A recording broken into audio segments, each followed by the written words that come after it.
আকৌ আঠখেলীয়া নামঘৰ নতুন ৰূপত এইবাৰ আগতকৈও নতুন ৰূপ দিবলৈ চেষ্টা কৰিছে। এয়া নামঘৰ ভাগ সম্পূৰ্ণৰূপে ওপৰখন ভাঙি নতুনকৈ আকৌ বনাবলৈ মিস্ত্ৰীসকলে এনেকৈ প্ৰস্তুত কৰি আছে আৰু আগলৈ অতি সুন্দৰ হৈ পৰিব।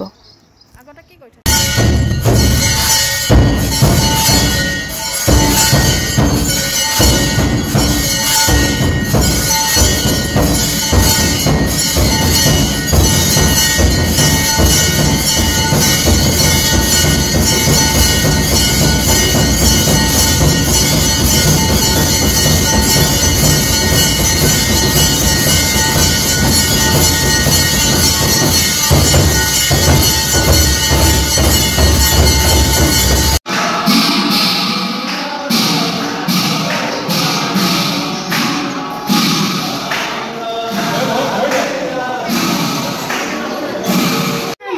নমস্কাৰ বন্ধু বান্ধৱীসকল, আমি বোলে এয়া ওলাইছোঁ নামঘৰলৈ, আঠখেলীয়া নামঘৰলৈ যাত্ৰা কৰিছোঁ বোলে। এয়া আমাৰ পৰিয়ালটো সকলো ওলাইছোঁ আৰু দেই। এয়া মোৰ বিয়নী। বলক নামঘৰত কি হয় আপোনালোকক দেখুৱাই আছোঁ। এয়া আমি পোৱালীজনী আৰু মই আগত বহিছোঁ। এইবিলাক সকলো পাছত দেখিছেনে? গৰমখনত আৰু ওলাইছোঁ দেই। এয়া আমি আহি এতিয়া সৰু পানী পাইছোঁ। সৰু পানীত আমাৰ লক্ষী বাইদেউ যাব। এইফালে হৈ আমি সৰু পানী হৈ একদম মিলনপুৰ হৈ ওলাই দিম। বাইদেউ এতিয়া আহিব আৰু এতিয়া আমি বৰ্তমান পাইছোঁহি দয়ালপুৰ ওচৰত। দয়ালপুৰ পৰা পাম মেৰাপানী, মেৰাপানীৰ পৰা এয়া আমি এতিয়া মেৰাপানী পাৰ হৈ আহিলোঁ।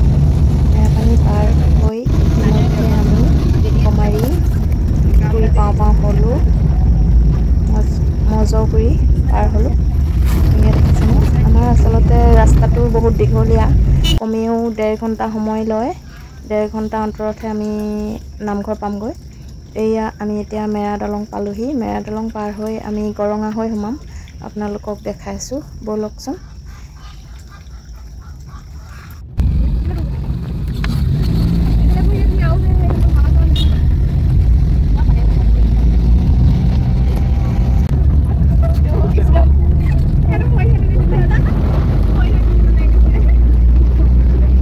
এইফালে আমি এতিয়া গৰঙা বাগান পাই গ'লোহি দেই। গাইজ এইয়া বাগানখন চাওক আপোনালোকে, বাগানৰ দৃশ্য। এইবোৰ বাগান।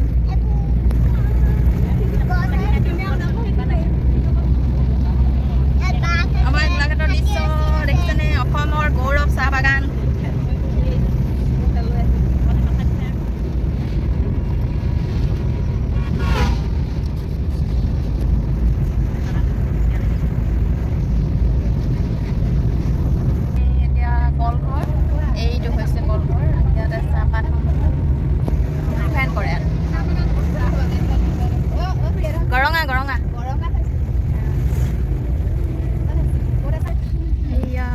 গৰঙা টাৰ্ণিং ল'ম।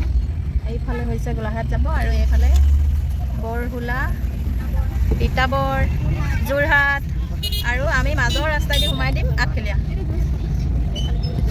এয়া ব'লকচোন আৰু আগবাঢ়ি গৈ থাকোঁ। ক'ত কি পাওঁ আপোনালোকক দেখাই গৈ থাকিম আৰু। এয়া আমি এইফালেদি টাৰ্ণিং লৈছোঁ আকৌ নেক্সট গাঁৱৰ মাজেদি গৈ অলপমান গৈ আমি এতিয়া নজনদানে বাইদেউ ভাগৰ গাঁওখন পাইছোঁ এতিয়া ক'বলৈ হ'লে।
প্ৰথম গেটখন পাই গ'লোহি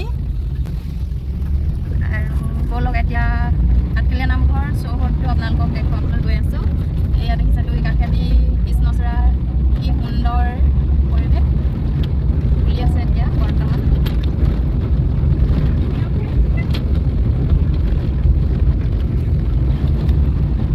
মূল গেটৰ পৰা নামঘৰলৈ প্ৰায় 1 কিলোমিটাৰমান হ'ব। বলকচোন আপোনালোকক দেখাই গৈ আছোঁ আৰু কিমানকণনো যাব লাগে মূল গেটখনৰ পৰা নামঘৰলৈ। আৰু নামঘৰলৈ এতিয়া যিহেতু ভাদৰ মাহৰ আগতেই ভাদ মাহৰ কাৰণে যিসমূহ প্ৰস্তুতি কৰিছে আপোনালোকক সকলো দেখুৱাবলৈ চেষ্টা কৰিম। আৰু এতিয়া আমি পাই গ'লোহি য'ত গাড়ী ৰখায়, গাড়ী ষ্টেণ্ড। এইটোৱে হৈছে গাড়ী ষ্টেণ্ডটো আৰু এই গাড়ী ষ্টেণ্ডটোতে ভাদৰ মাহত ভৰপূৰ্ণ হৈ গাড়ী নধৰা হৈ থাকিব। আচলতে ভাদৰ মাহটো পবিত্ৰ মাহ বুলি স্বীকৃতি পাইছে, সেয়েহে ভাদৰ মাহত নামঘৰলৈ সকলো লোক আহে। বলকচোন। আৰু আমি এয়া এতিয়া বৰ্তমান গাড়ীৰ পৰা নামিলোঁ। সকলোৱে নিজৰ নিজৰ ব্যস্ততাৰ মাজত কাপোৰ কানি ভাল কৰি মেলি যি কৰিছে আৰু আপোনালোকক মই দেখুৱাবলৈ লৈছোঁ। এইখনেই হৈছে যিখন গাড়ী ৰখাবৰ পৰা ফিল্ড, আচলতে ষ্টেণ্ড। নামঘৰলৈ যিসকল বাহন আহে এই ফিল্ডখনতে ষ্টেণ্ড কৰি তেওঁলোকে নামঘৰত দিনটো বা কিমান দেৰি থাকে তাত ইয়াত নিশ্চিন্ত মনে গাড়ীসমূহ ৰাখি থ'ব পাৰিব। সেয়েহে ইয়াত সুন্দৰকৈ এইখন ফিল্ডখন বনাই দিয়া হৈছে আৰু ধুনীয়াকৈ ছাঁ তাহ পৰিবলৈ গছ গছনি ৰুই থোৱা হৈছে। যথেষ্ট ডাঙৰ, কমেও 3 পুৰামান মাটিৰ জোখত ফিল্ডখন বনোৱা হৈছে, হয়তো বেছিও হ'ব পাৰে, মই অনুমান কৰিহে কৈছোঁ। আৰু এইফালে ধুনীয়াকৈ পেচাবগাৰ আৰু শৌচাগাৰ বনাই থোৱা আছে, পানীও যোগান আছে, আপোনালোকে আহিব পাৰিব। আৰু এয়া আমি এতিয়া বৰ্তমান ওলাই কৰি আহিলোঁ। এতিয়া দোকানত বস্তু কিনি ল'বলৈ লৈছোঁ। যিহেতু আমি শৰাই দিম, সেয়েহে শৰাই দ্ৰব্যসমূহ কিনি কৰি আজৰি হৈ এতিয়া নামঘৰলৈ বুলি ৰাওনা কৰিছোঁ। এয়া দেখিছেনে, কিছুমানৰ আচলতে বস্তু কিনি হোৱা নাই। একেখন দোকানতে আমি সোমোৱা নাই, কাৰণ এখন দোকানত সোমালে আমি 8-9জন মানুহ গৈছোঁ। যিহেতু এজন দোকানীয়েহে পাব, সেয়েহে আমি ভাগ কৰি দোকানসমূহত সোমাবলৈ মানুহবোৰক ক'লোঁ। আৰু আমি ইয়াত আপেল আৰু তিয়ঁহ, কল, কুঁহিয়াৰ ইত্যাদিসমূহ লৈ ল'লোঁ আৰু এতিয়া গৈ আছোঁ শৰাই দিবলৈ নামঘৰত।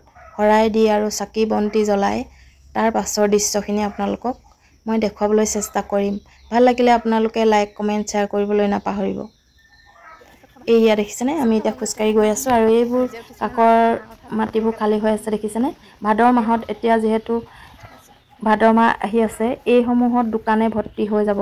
আৰু ভাদৰ মাহত ইয়াত ইমানেই ভিৰ হয় আপোনালোকে হয়তো, কাৰণ হোটেলৰ অভাৱ হয় আৰু খাদ্যবস্তুৰ অভাৱ হৈ যায়, ইমানেই ভক্ত ভিৰ হয়। সেয়েহে আমাৰ গোলাঘাট ডিষ্ট্ৰিক্টৰ আঠখেলীয়া নামঘৰ এটা ঐতিহাসিক পৌৰাণিক নাম আছে ইতিহাসত। এই নামঘৰ ভাগত আচলতে বিশ্বাস আছে, সেয়েহে বহু দূৰ দূৰণিৰ পৰা ভক্তবৃন্দ এই নামঘৰ ভাগলৈ আহে। এয়া আমি এতিয়া মূল গেটেৰে সোমাই গৈছোঁ। এইখনেই হৈছে নামঘৰৰ মূল তোৰণ। আৰু এজন বৃদ্ধ দেখিছেনে, তেওঁ আচলতে গান গাই আছে, নিজৰ জীৱনটোক লৈ কাহিনী কিছু ৰচি তেওঁ গাই আছে।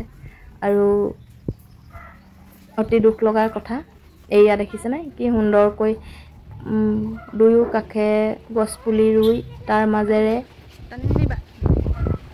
নামঘৰলৈ সোমাই যোৱা পদূলিটো ধুনীয়াকৈ বনাই থৈছে।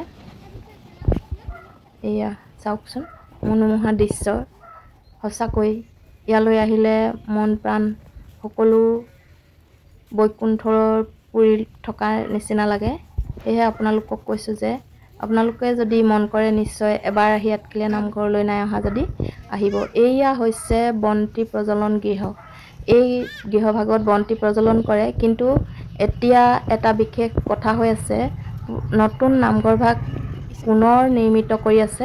সেয়েহে আকৌ এই নামঘৰ ভাগতে শৰাই সজোৱা হৈছে, কাৰণ ইয়াতে নাম কীৰ্তন প্ৰসংগ কৰি আছে।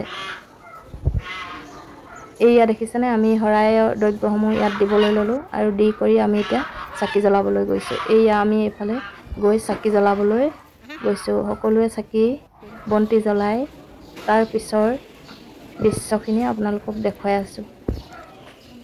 আৰু যিহেতু নামঘৰ ভাগ নতুনকৈ নিৰ্মিত কৰিবলৈ লৈছে সেয়েহে বন্তি জ্বলোৱা জেগাডোখৰ অলপ ঠেক হৈছে ভক্তৰ কাৰণে।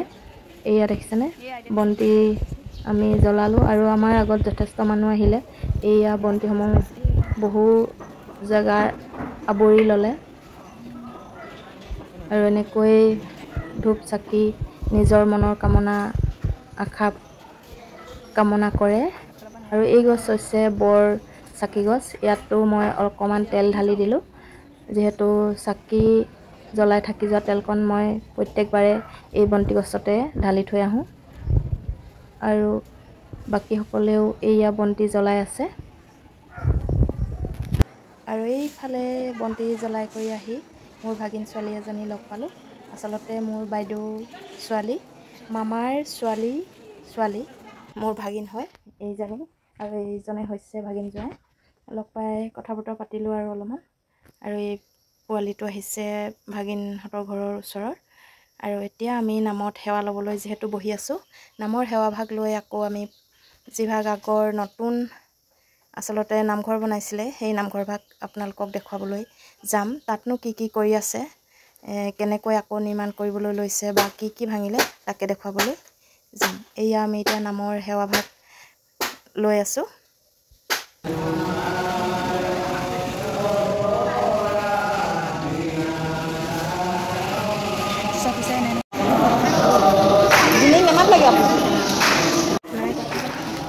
আমি এতিয়া কাছৰ থকা পুখুৰীটো দেখুৱাবলৈ গৈ আছোঁ। ব'লকচোন কিমান ডাঙৰ ডাঙৰ কাছৰ ওলাই আপোনালোকক দেখাই আহোঁগৈ এবাৰলৈ বুলি ন।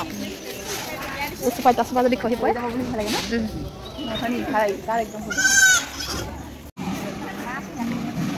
এই নামঘৰ ভাগত এতিয়া বৰ্তমান কাম লাগি আছে, সেয়েহে বন্ধ কৰি থৈছে। এনেই আমি এপাক আহিলোঁ আৰু পুৰণা নামঘৰ ভাগতে আমি শৰাই চৰাই আগবঢ়ালোঁ আৰু কি কয় আকৌ ইয়াত কাম সমাপ্ত হ'লেহে হ'ব। এয়া দেখিছেনে আকৌ নতুনকৈ মেৰামতি কৰিছে।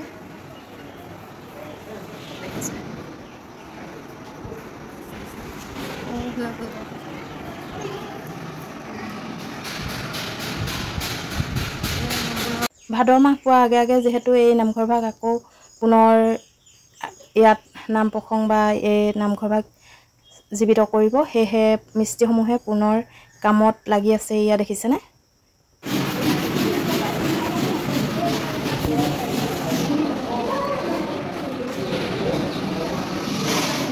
ফটো মাৰিবানে? এয়া নতুন নামঘৰৰ চৌহদটো আপোনালোকক এবাৰ দেখুৱাই দিছোঁ। এইফালে সকলোবোৰ বনাই আছে আৰু এইফালে হৈছে চাহ তাহ খোৱা কিবা ঘৰ বনাই থোৱা আছে। আৰু এইটো হৈছে সেই পুখুৰীটো, বিশেষ পুখুৰীটো। এই পুখুৰীটোত আচলতে বহুত ডাঙৰ ডাঙৰ কাছ আছে। এতিয়া কাছসমূহ ওলোৱা নাই, কিবা কিবি খাবলৈ দিলেহে ওলায়। আৰু এইফালে আছে শ্ৰীকৃষ্ণৰ কালী দমন। আচলতে পানী অলপ বেছি হৈ গ'ল, কালি আৰু কালি নাগসকল সকলো ডুব গৈ আছে। এয়া মন কৰিছে নাই জানো, শ্ৰীকৃষ্ণহে ওলাই আছে। এয়া দেখিছে নহয়, হজম কৰি দিছোঁ। আৰু পুখুৰীটো এইটো ইমান ডাঙৰ এনেকৈ এটা পাৰ বান্ধি থৈছে।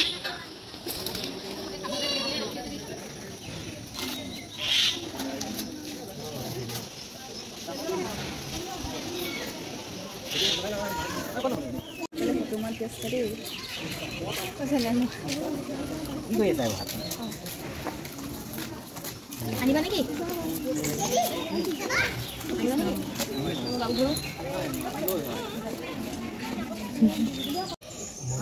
ওলাইছিলে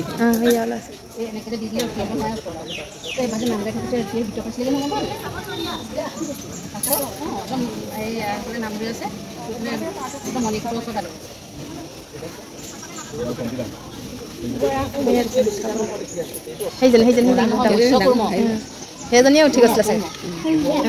সেইজনীখন বৰা বোলে কৈছে, বৰা মোৰ বৰা নহয়,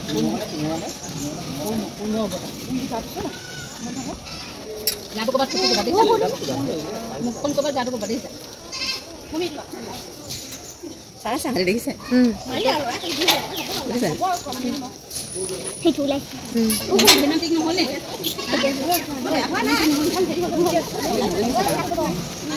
সেইজনী অকণমান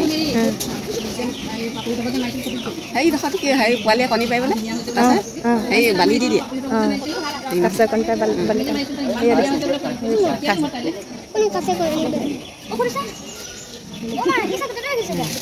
সৰু হয় দেখিছে নাই গৈ আছে মূৰটো হাত উলিয়াই উলিয়াইহে গৈছে পানীবোৰ কেলে নীলা ৰং হৈ গৈছে আৰু আমি ইয়াত কাছ চাছ চাই আমি এতিয়া পুনৰ নামঘৰলৈ আহিলোঁ আৰু নামঘৰৰ ভিতৰত সোমাই প্ৰসাদ ল'ম লৈ আৰু আমি এতিয়া ঘৰলৈ বুলি ৰাওনা হ'ম আচলতে আমি ঘৰলৈ অলপ সোনকালে যাম মানে আমাৰ নন্দা ছোৱালীৰ ঘৰত এপাক সোমাই যাম বুলি ভাবিছোঁ সেয়েহে প্ৰসাদ ল'বলৈ বুলি ৰাওনা হ'লোঁ এই নামঘৰৰ ভিতৰত এতিয়া প্ৰাৰ্থনা কৰি আছোঁ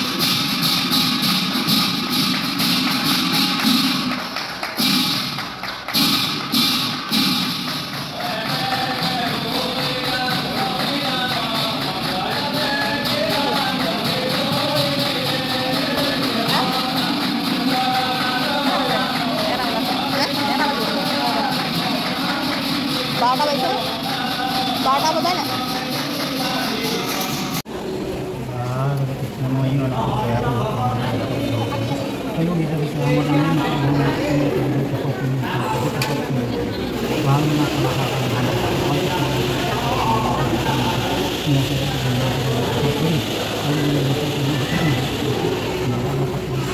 এয়া আহিব সময়ত আমি ভকতজনক তামোল এখন দি সেৱা কৰিলোঁ আৰু পাছত এয়া এইফালে প্ৰসাদ লৈ আমি ঘৰলৈ বিদায় ল'বলৈ লৈছিলোঁ কিন্তু সেই সময়তে নাম সামৰিলে আৰু নাম সামৰাৰ পাছত যিহেতু এই নামঘৰ ভাগত দবা শংখ বৰ সুন্দৰকৈ বজায় আপোনালোকক তাৰ কিছু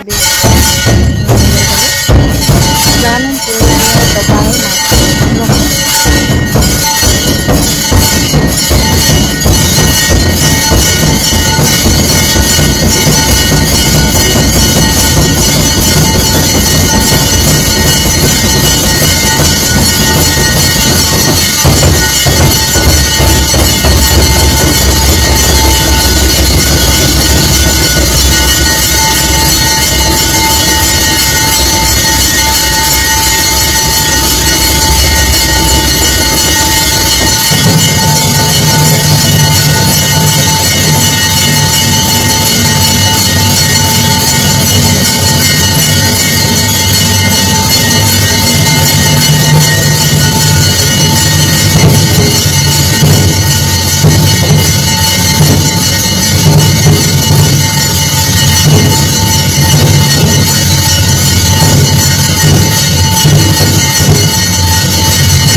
শেষত সমূহীয়া সেৱা ভাগ লৈ আমি নামঘৰৰ পৰা এতিয়া বিদায় মাৰিলোঁ